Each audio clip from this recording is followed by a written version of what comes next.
Imagine this. One morning, you wake up, stretch, and suddenly, boom, your brain is running at 100% power. Every single neuron firing like New Year's fireworks.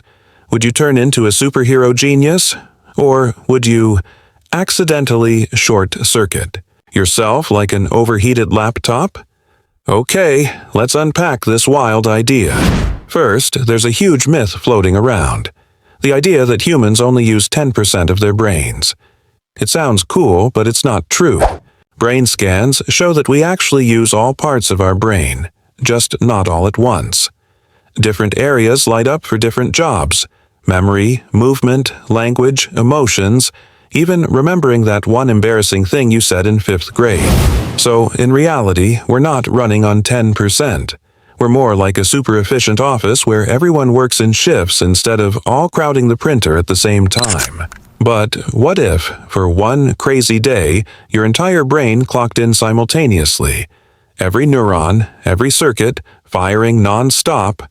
Let's just say, things would get intense. At first, you might feel amazing. Your memory could become photographic. You'd recall every single detail of every textbook you ever skimmed. That time you lost your car keys? Nope. You'd know they're in the couch cushions, 3 inches from the left armrest, underneath a popcorn kernel. You could probably solve a Rubik's Cube in your head while reciting Shakespeare backward.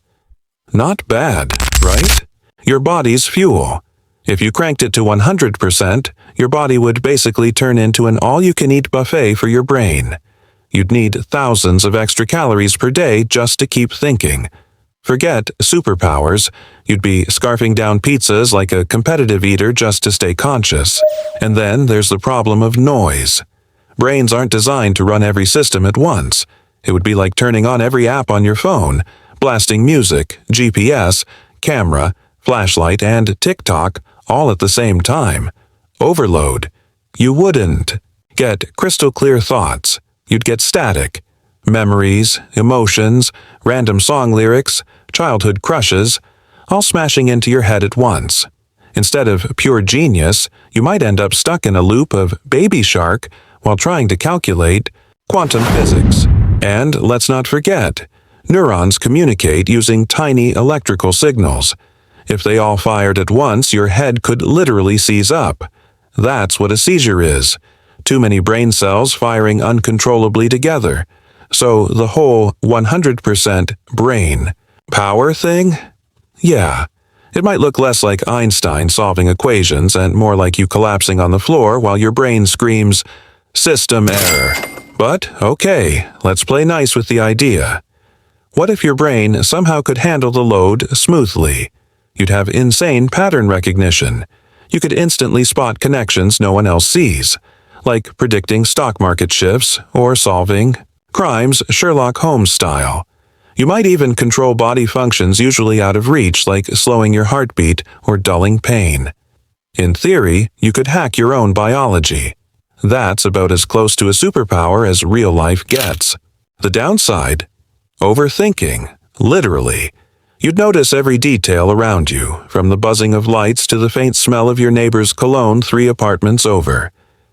Imagine trying to have a normal conversation while your brain is cataloging dust particles and calculating the lifespan of the chair you're sitting on. Exhausting. Sometimes ignorance really is bliss. So here's the big reveal.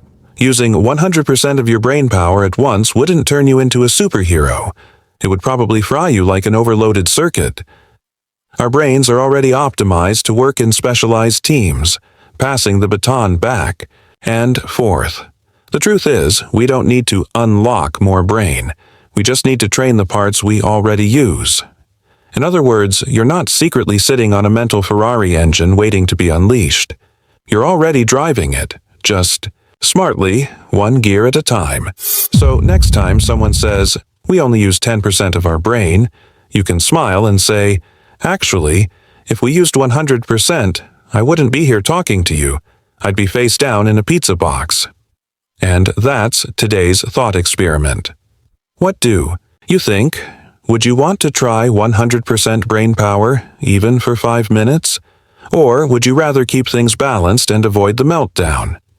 Drop your answer in the comments. Hit that like button if your brain enjoyed this ride, and subscribe for more what-if scenarios that bend science just enough to make you wonder. Because who knows, maybe the most powerful part of your brain isn't the memory or logic or language.